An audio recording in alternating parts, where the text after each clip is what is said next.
I must tell you, my friends, that the good news that you have heard me preach was no human invention. I didn't take it over from any man, but I heard it directly as a revelation from Jesus Christ. It's a typical blast from one of Paul's missionary letters, the oldest Christian documents in the world. And the letters seem authentic enough, too. In the last 100 years, archaeologists have dug up all sorts of circumstantial detail that Paul mentions in his letters. And the style, too, is exactly right for a Roman letter of that period, with one essential difference. Paul's vigorousness has actually twisted the rather elegant classical form into a sort of unique tirade, because the man's got a message.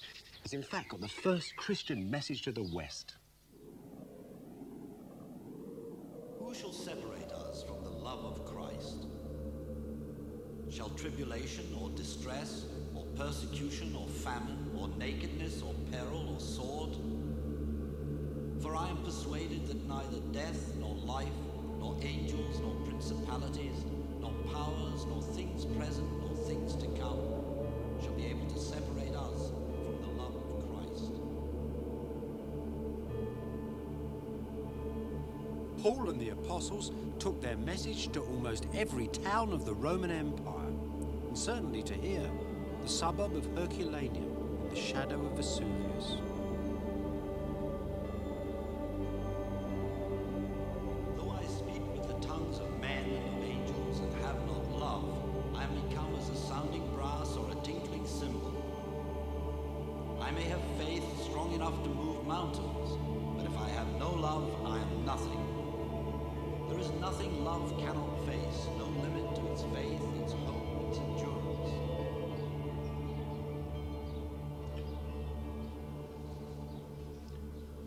Wow.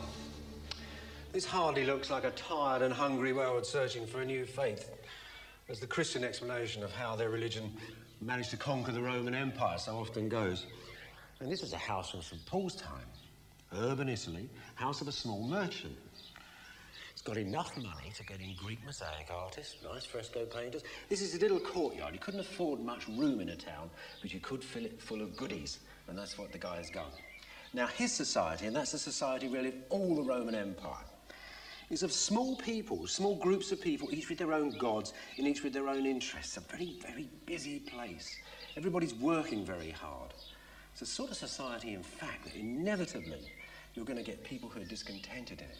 People who are running along and saying, why am I having to run so hard? Where am I going? There's a vacuum there. And in a sense, it's that vacuum which Paul is going to fill. He preached Christian love from the rooftops, and he got a big following. Not a majority, but enough in a couple of centuries so that the emperors themselves, realizing the strange power of a religion that seemed to cement people into new alliance, would use it for the empire. It became the imperial religion, the Bible, the imperial book. So the story is then how this arch, this great shrine, which for so many centuries had housed the gods like this, and the pagan emperors themselves, ended up housing the Bible and the cross.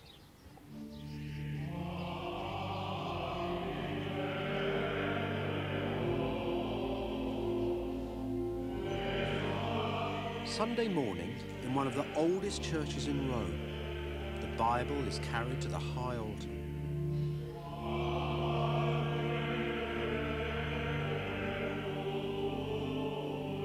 This beautiful ritual is much older than the Christian church.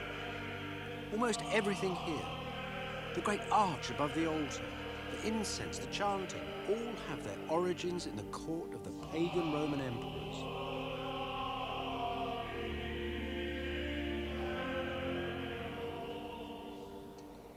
In those days, though, it was the emperors, the great persecutors of the Christians, and not the Bible, that sat at the building's centre.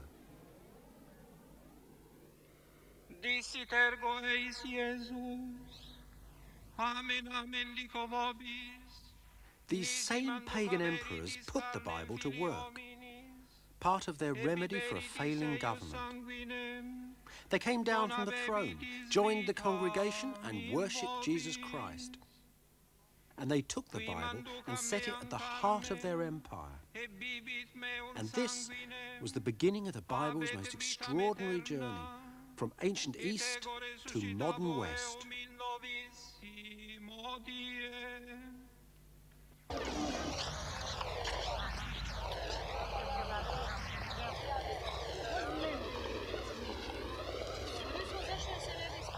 The Bible's journey started around 300 AD, when the pagan Emperor Diocletian, the most terrible of all the Christian persecutors, had ruled for about 20 years and was living here at Split in a huge palace on the Yugoslav coast.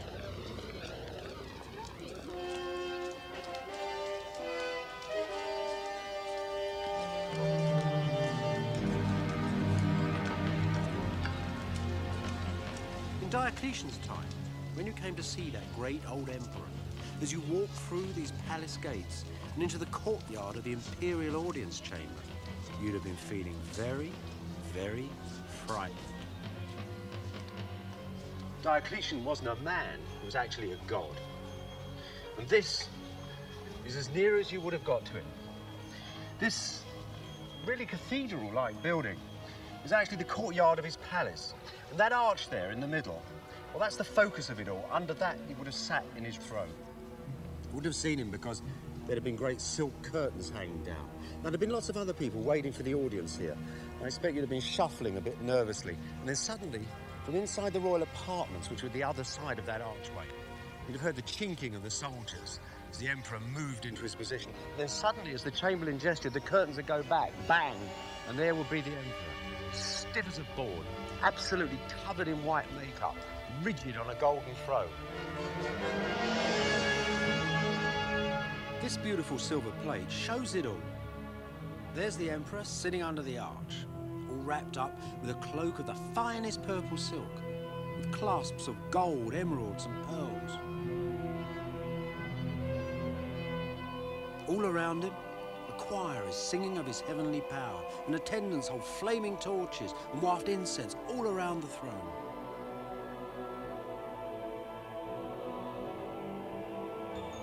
All this ceremony the Roman Church would take for itself.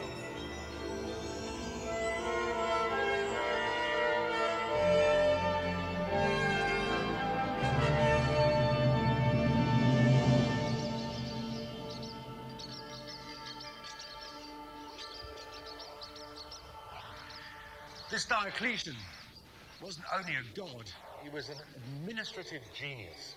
In 20 years' rule, he completely reorganized the Roman Empire. When he started, it was in a terrible state. The army wasn't getting paid, nobody was paying their taxes, the whole place was disrupted. And Diocletian was a very moral man, and he involved this new civil service with an amazing moral structure. He divided up his huge empire into brand new provinces, which he called dioceses.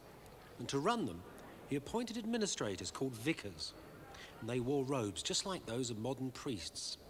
And they worked, Diocletian told them, for the good of the empire. Finally, Diocletian made more emperors, little Caesars, to help him administer this brand new empire. And the entire machine was built up around the image of imperial divinity. Naturally enough, any other universal religion inside the empire, one that wasn't centered on Diocletian, would be persecuted. This isn't because of some imperial ego trip. It's actually because it seemed to be attacking the very center of the structure which Diocletian had set up. One by one, lots of faiths were cut to pieces. In 302, it was Christianity's turn. The persecution was so severe and so sustained that some of the Eastern churches still actually date their calendar from the year of persecution rather from the birth of Jesus Christ. And many of our most famous legends of saints like St. George and things like this are actually legends of martyrdoms that took place in that time. But from the imperial side, all the records are completely gone. There's just one little letter of a magistrate from North Africa. It's a very interesting letter. It tells how he and his colleagues turned up at a little church in the Libyan countryside. And there they asked the church vergers who were in charge whether they would hand over the treasure, or you are dead men. So the vergers handed over their treasures. And then the magistrates wanted the center of the religion, the book, the Bible.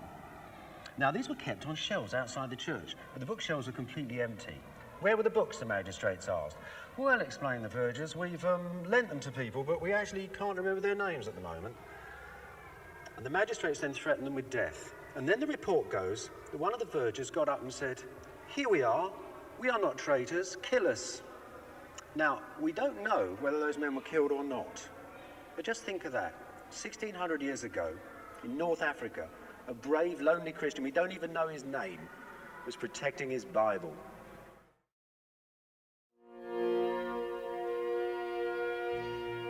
But even gods got tired, it seemed. The work of running the huge empire exhausted Diocletian. That's why, in his old age, he built his palace at Split, by the side of a trout stream that he'd fished in when he'd been a boy. And after he moved in, he took up gardening.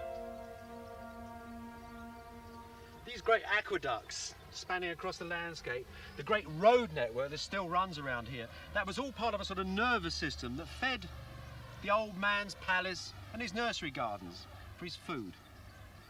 So he lived in this great palace by the sea then. The old man seemed to see his empire fall apart. All those little Caesars he created suddenly started little wars all over the empire. One of his old generals wrote to him, suggesting that the great god Diocletian himself should take the field again. Do you know what the old man said? He wrote an extraordinary letter. He said to his colleague, "If you could come to Split and see these splendid cabbages here that I've grown with my own hands, you'd never ask such a thing." It's a very strange thing for a god to say, isn't it? It's as if the old man had succumbed to that sort of loathing that was generally present in that age, a loathing for authority, a sort of desire to retreat from the world. If you were a Christian middle-class person, you might become a hermit and go to the desert. If you were a Diocletian, you build a palace by the sea and live in it all alone. So that idea of the great imperial god that was sold like soap flakes all over the empire wasn't really on, was it? I mean, Diocletian is just a tired old civil servant doing his thing.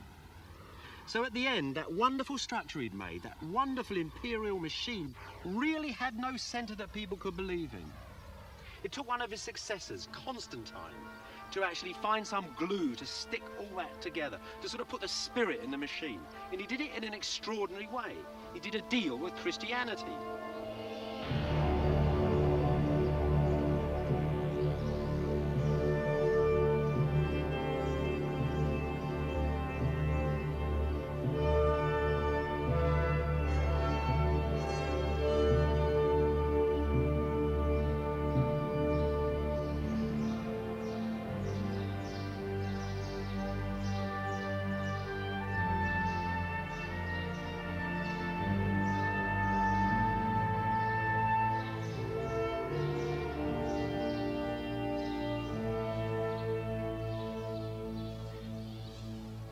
Bits and pieces of Constantine the Great.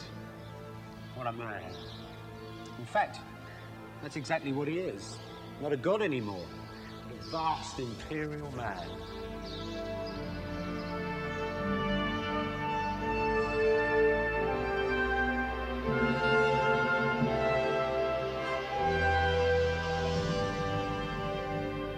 When the emperors had been gods, they'd been quite content to have their portraits made life-size, and in them they appear as relaxed as other men.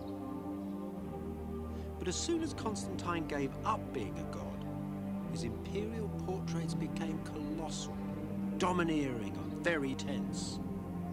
The bizarre relics of a strange man. Constantine's always been idolised by Christian historians, distrusted by pagan ones. Even just recently, a professor said that in his opinion, Constantine had been entrusted from a mission from God himself. Whereas Gibbon, that lovely old pagan, in an elegant way, suggests he's a bit of a wheeler dealer. Dexterous, intrepid and affable, he calls him. I think he's probably a bit of a mixture of the two. A bit of a wheeler dealer and a lot of a Christian. One thing I do know about him is career. He was crowned, believe it or not, in Yorkshire after his father died. They were in battle together, and he was crowned as one of the emperors of the Western Empire. 7 years later, he conquered the whole Western Empire, entered Rome in triumph. 12 years after that, he'd conquered the whole Eastern Empire as well. And then he called a conference almost immediately. He didn't call a conference of his generals, however. He called a conference of Christian bishops.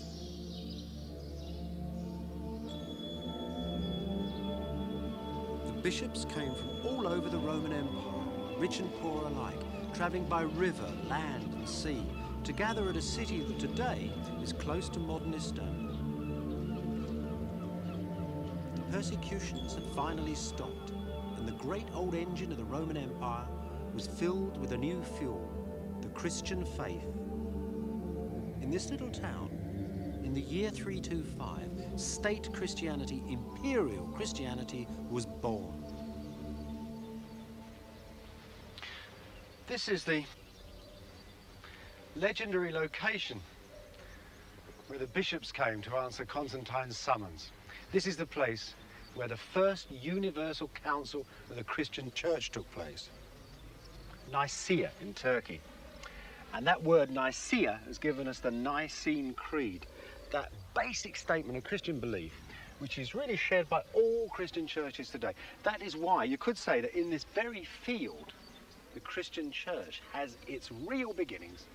Every church that is present in the world, you could say, had a member at this council. We're all descended from it, if you like.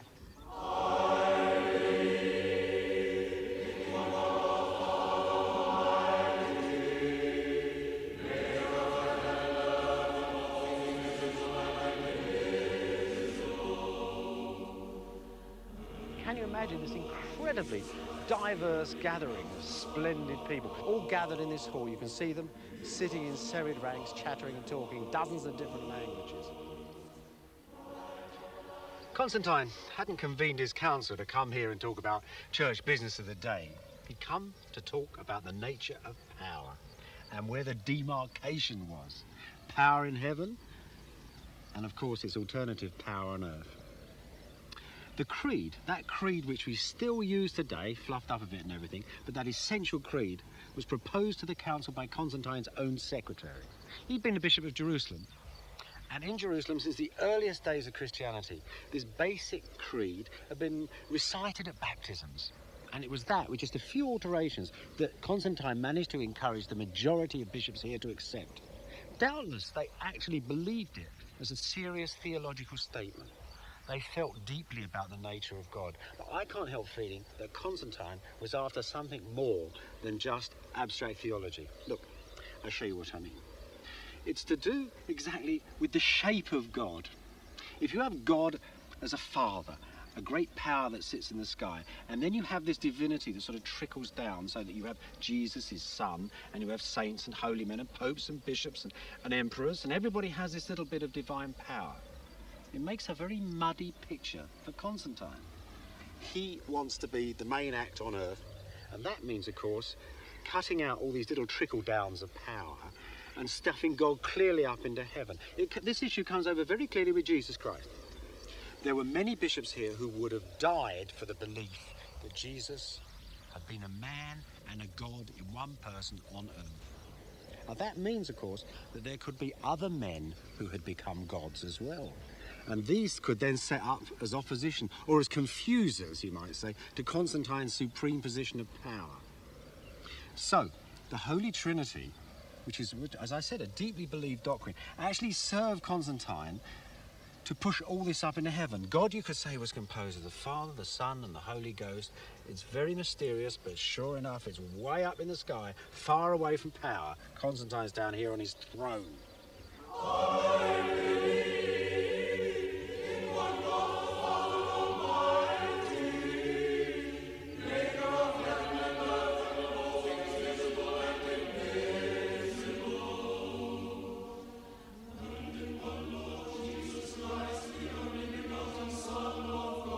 So these theological issues, which at first might seem pretty obscure, can actually have a direct effect on the power of governments and kings. And that's why, throughout the ages, people have been killed in the name of Jesus Christ.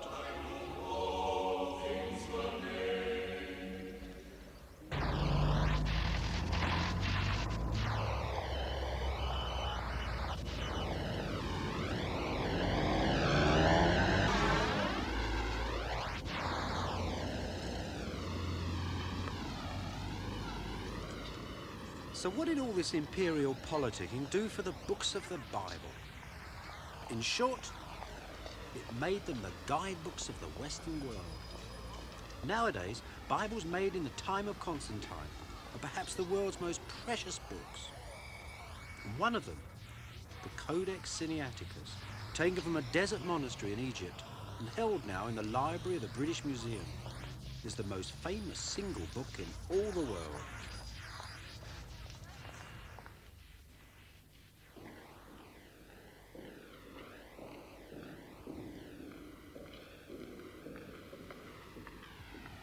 You know, it's very possible that this Bible here is actually one of the Bibles, one of 50 Bibles ordered by Constantine for his new church. He asked for 50 Bibles, easy to read and portable. And these look like royal Bibles, don't they? This beautiful, calm, clear Greek. Practically the oldest complete Bible in the world today. It was written by 3 scribes at dictation. Each of them took a third of the book. And in it, there's a rather rare little memoir, right at the Book of Esther, jammed in between the elegant prose. There's a little text written by somebody who checked the Bible, because these Bibles were checked and checked. There's 14,500 checks in this Bible alone. So careful were they about the text. Anyway, this man, writing at the end of the Book of Esther, says that he checked this Bible against another Bible, against a yet older Bible. And we know this man's name because it's written in it. It's called Pamphilius. And Pamphilius was a martyr in the time of Diocletian. And he shared a prison cell with Constantine's secretary, the same man who 20 years later made the first draft of the Council of Nicaea and probably saw to the making of these Bibles as well. So think of that. Think how the Bible was triumphed, how it's come through. And that care is astonishing. There is no other ancient book in the world which is so perfectly preserved. The text in this Bible is exactly the same as the text in earlier Bible fragments 2 centuries before. And there it is, this strange book, burnt and persecuted by Diocletian, is now right at the heart of the empire.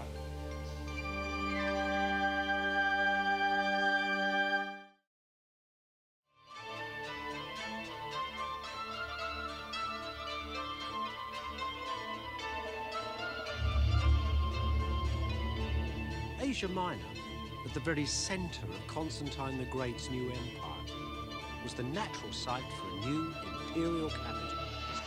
A new Rome, set halfway between east and west, between the Danube and the Euphrates, where Europe meets Asia, and where modern Istanbul now stands. It would be the first Christian capital of the Roman Empire. With his usual modesty, Constantine called it Constantinople. Like Constantine himself, the city was filled with superstitions, ancient signs and symbols, memories of much older gods.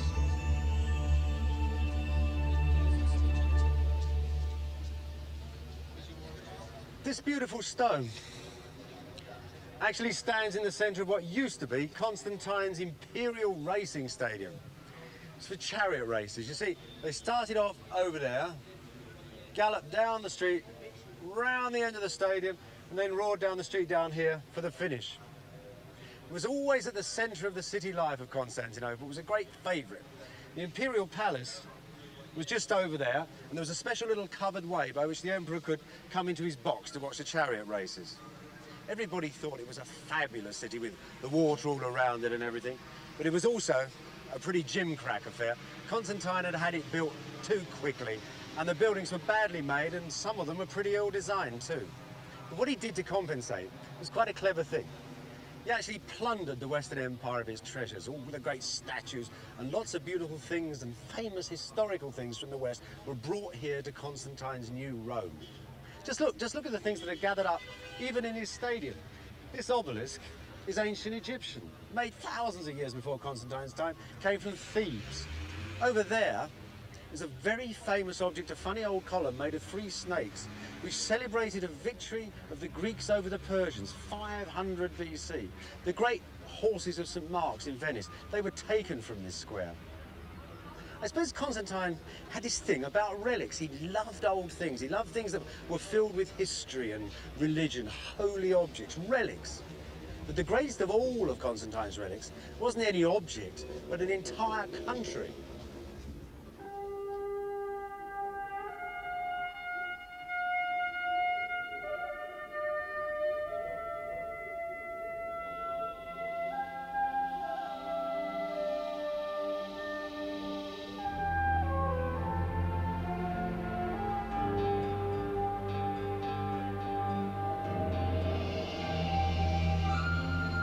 The Bible told that Jesus had lived in Palestine. Constantine now turned his attentions to this poor province of his empire. In a few years, the literary landscapes of the Bible were marked out upon the earth. Constantine made Palestine into a holy land, the birthplace of his new imperial religion. The Nicene Creed had said that Jesus was born of the Holy Spirit and the Virgin Mary. Constantine now built a church of the Nativity at Bethlehem, an ancient sacred spot selected by Constantine's bishops, controlled by his imperial church, and sacred still today.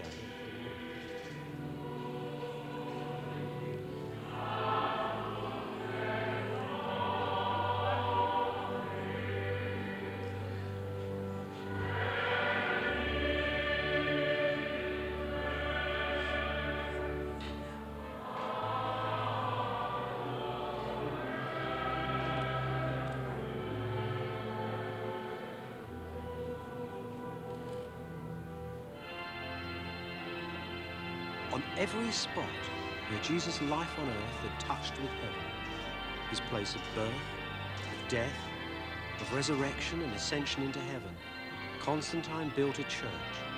And these today are Christendom's most sacred shrines.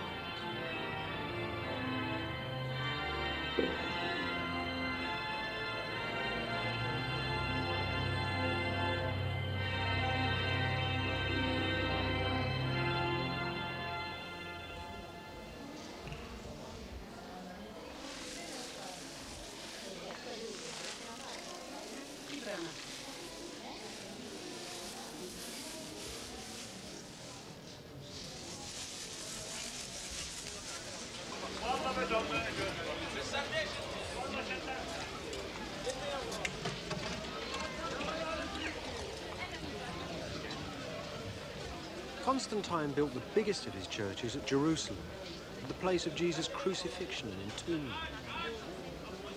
Most of it's gone now. Its ruins are filled with monasteries and an Arab bazaar.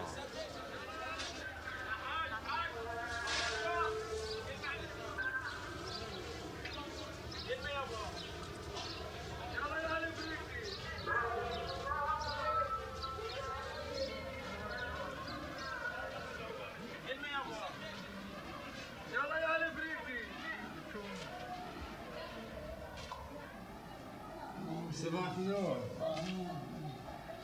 ممكن نشوف المكتب بتاعك انت؟ شكرا.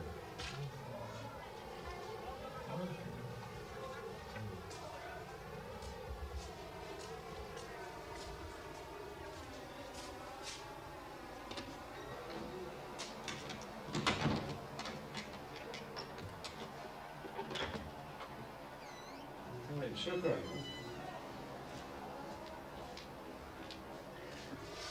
This isn't just an ordinary baker's storeroom. Look at the walls. Look at those huge stones. Only Herod the Great or the Emperor Constantine ever made walls in Jerusalem with such big blocks of stone.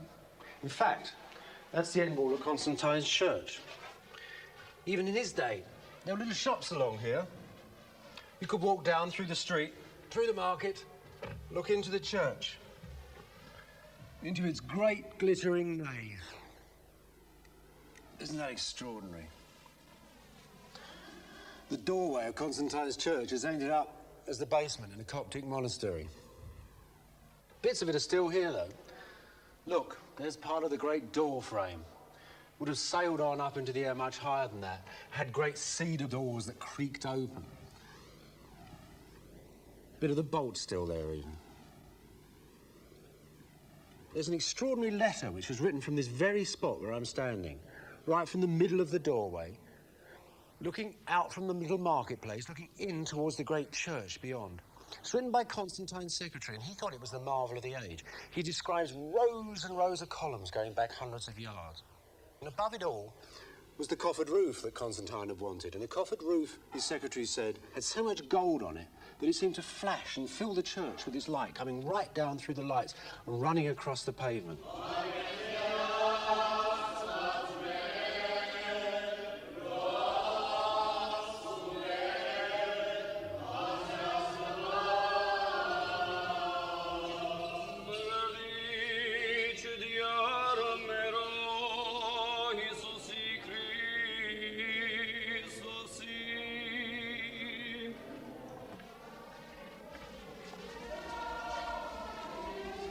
Today, the Church of the Holy Sepulchre stands on the site of Constantine's great church.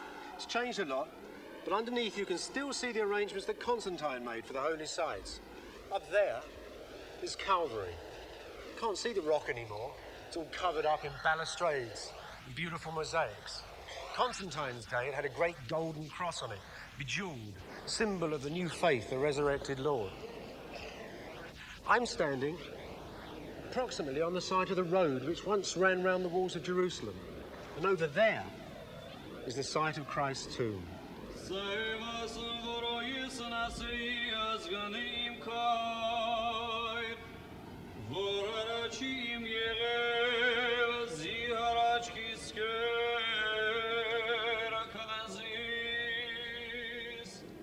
"1,700 years on, and the pilgrims still visit the place which Constantine's bishops had decided was the tomb of Christ."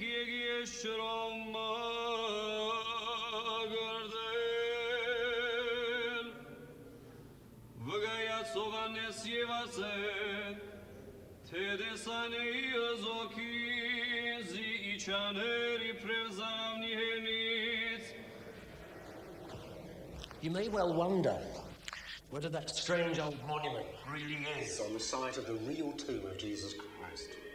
Well, there's some remarkable indications that it is, quite close by. This sooty little chapel was still sooty from a fire 100 years ago, and nobody's decided what colour to paint it again yet.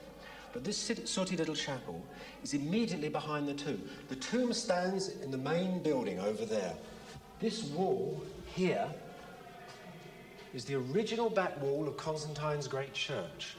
And through here is something hundreds of years older. These are ancient tombs. And ancient tombs with this little round top looked a bit like ancient ovens. And in Hebrew they're called hohim, oven. And these tombs are constructed according to the traditional ritual measurements of Jewish tombs. That is 6 handbreadths wide, 1, 2, 3, 4, 5, 6, and 7 high. 1, 2, 3, 4, 5, 6, 7. Now, traditionally, this is part of the family tomb of Joseph of Arimathea. It's the man who gave his own tomb up to Jesus. What they are for certain is part of a Jewish cemetery from around the time of Jesus.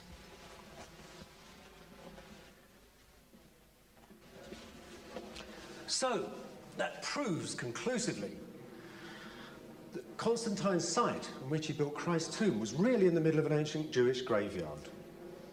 Not only that, the fact there's an ancient Jewish graveyard here shows that something that's now in the middle of Jerusalem was in those days outside the walls, and that shows that Calvary is in a probable site for the real event itself too. But Constantine's bishops had a bit of a problem because, all right, they've got this traditional site and they've got a Jewish graveyard in it. But how do they know that the tomb they picked was real and not these little ones over here? How did they know which tomb to pick? Well, the records say that the workmen were clearing the rubble away and the priests were watching them, and suddenly they saw the tomb of the risen Lord, and it was risen like the Lord himself. They found the tomb in the dirt. It was an identification by tradition and by faith. Now, you might get done under the Trade Descriptions Act, but in those days, faith and tradition were the Trade Descriptions Act. They were as important and real to them as that level of truth in trade is to us today. Anyway, it was real enough for Constantine to build his huge church right over the top of the site.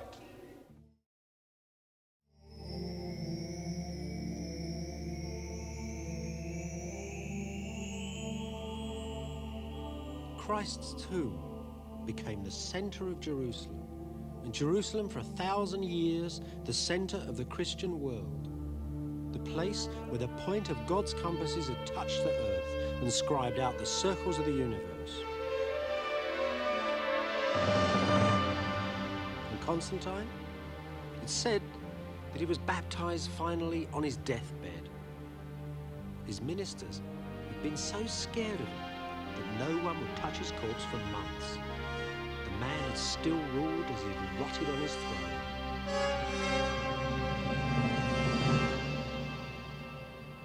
Now notice that Constantine built the heart of his empire in the Greek world of the Eastern Mediterranean, far away from Rome and Latin Italy.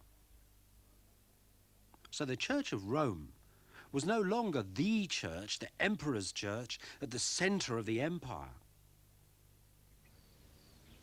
This made life very difficult for the bishop, the Pope of Rome, for this was still not a truly Christian city. Constantine could turn Palestine into a holy land. He could build great Christian capitals for his empire in the east. But he couldn't make old Rome Christian. Even though he left his name over monuments all over its forum, the old city was a pagan city. And it had such prestige. It was essential for the Christian church to dominate the place. Yet even emperors were afraid to come here. Not Constantine, but the great Diocletian. After he'd built the senators, that really shrewd, hard body of pagans, their new Senate house, he wouldn't even turn up for the opening of it. And still, 50 years after Constantine's death, these same tough old individuals would turn up for their debates and offer to an altar of victory with a little goddess in the back, right in the back of their Senate house. And of course it annoyed the Christian bishops. They wrote to Rome and protested, how dare you sacrifice to these pagan gods? No emperor is so friendly with the barbarians as not to require an altar of victory, they said.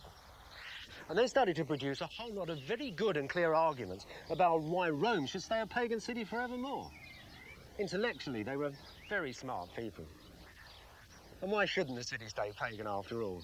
It was saturated with gods and history and had been for 500 years. What did Constantine's church have to offer after all? Well, a lot of new churches, a lot of money, but none of the richness of tradition and deity that Rome had.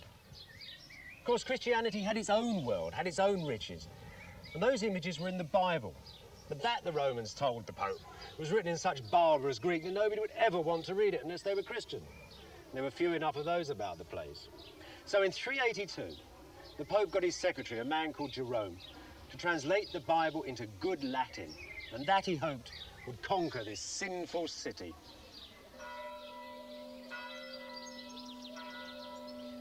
Jerome was born in 342 in Aquileia on the Italian Adriatic, just up the coast from Diocletian's palace.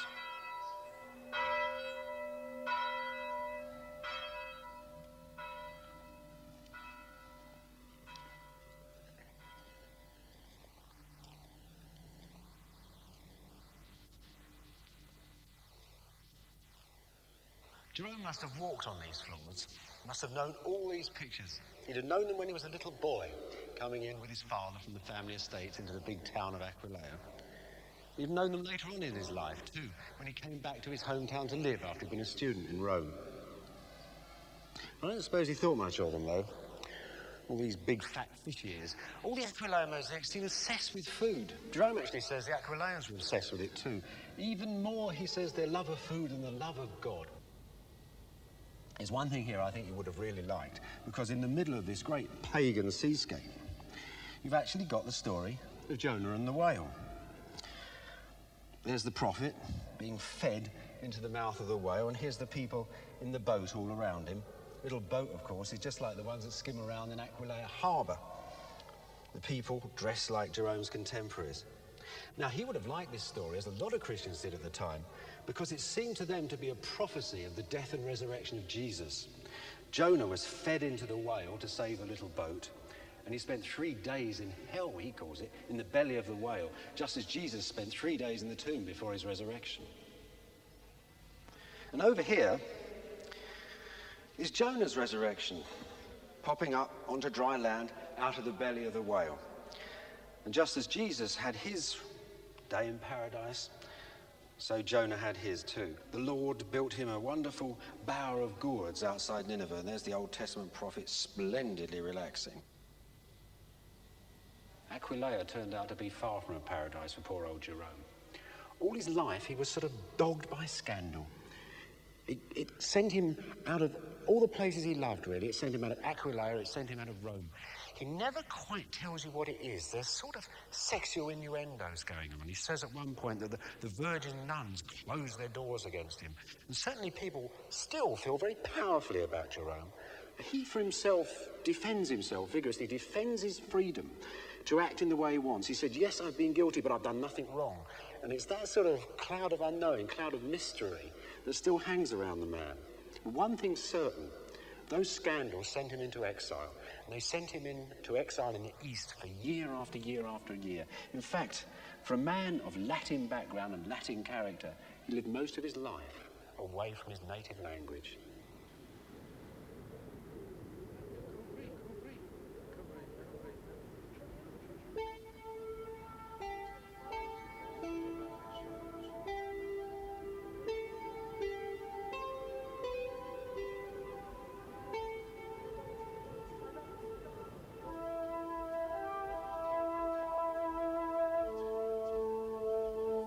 Jerome spent much of his time travelling. He went to the Holy Land and lived in Bethlehem. He went to Egypt and studied with the most eminent of theologians. He went to Constantinople to attend a general council of the church. He almost died of fever once in Syria. And as he travelled, he was learning languages. Greek, perfect Greek, and Hebrew from a Palestinian Jew, and Aramaic, the very language of Jesus, from the Syrian monks. For many years, he lived as a hermit in a desert cave.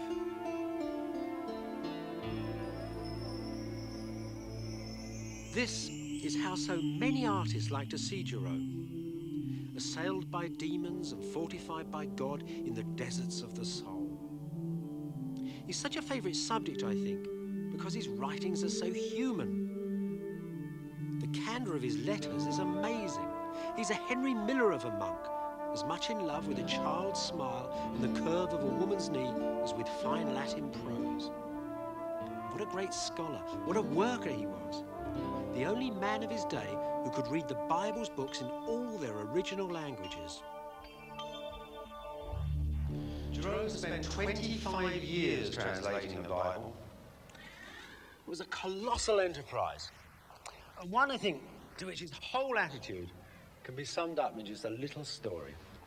Remember that lovely scene of Jonah sitting under his bower of gourds? Well, when Jerome was working on the book of Jonah, right from the original Hebrew into Latin, he realised the word wasn't gourd at all, but ivy, and he translated it as ivy. Now that scene was a favourite amongst early Christians. It was all over pictures in the churches and all over everywhere. Nonetheless, ivy went in the Bible. Now, when the translation was read out in a North African church, his friend St. Augustine wrote him a letter saying there'd actually been a riot. People had screamed and run out of the church. St. Augustine also suggested that perhaps Jerome should lay off the novelty because the book as it was perfectly good for guiding the faithful. But Jerome would have none of it. He once said, some of his critics had porridge for brains, he was after the truth. He said he was after separating the mud from the water. He said you should look at the Bible text like a hunter looks for game in the forest, for the truth alone. And what a man. That amazing honesty, almost naivety, his actual desire for a fight, all that gives that prose an amazing bounce. His Bible was a superb Bible. Some people, in fact, I think it's the very word of God itself.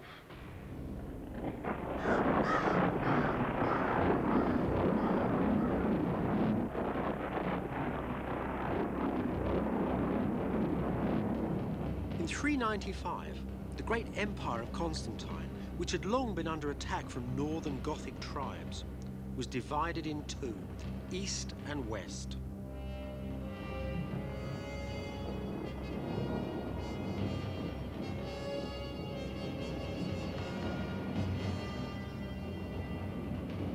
In 410, the Goths arrived at Rome itself. What will be left to us, the senators asked of the Goths, when they demanded an impossible ransom? Your lives, came the reply. Old Rome was looted, burnt. Jerome, an old man now in Bethlehem, was inconsolable. It seemed to him that Rome, the distant city for whom he'd worked all his life, had simply disappeared.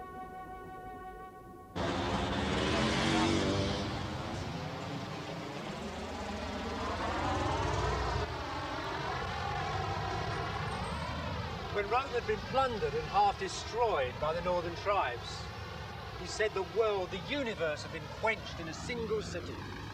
So you can imagine he'd be quite pleased to see Rome today. Actually, in those days, this part of Rome, Jerome's time, was vineyards, lovely big vineyards stretching up the hill, with just a few rather exclusive villas dotted in between them. He knew the area quite well. He certainly knew that church. His day, of course, was a very plain, simple brick building, enormous but quite plain. Now, 1700 years later, decorated by generations of faith, it's one of Christendom's most beautiful churches, Santa Maria Maggiore.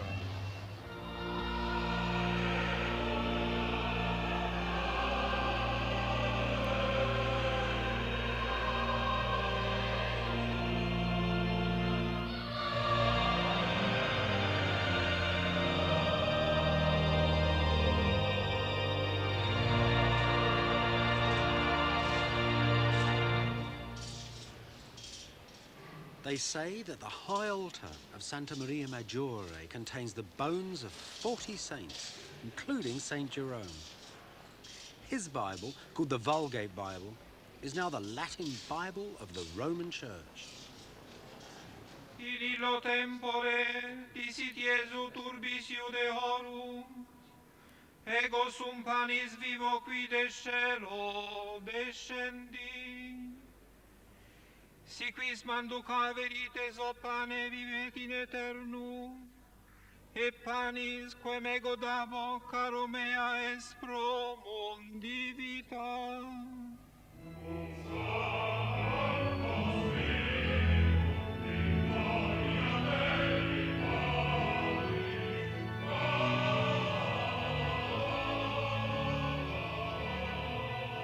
Constantine the Great would feel at home in here. The priests are still dressed like his courtiers. The church is like the throne room of his palace.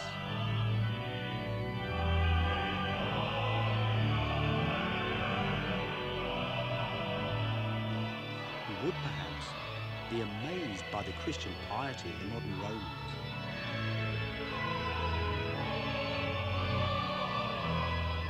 And the prestige of their church too.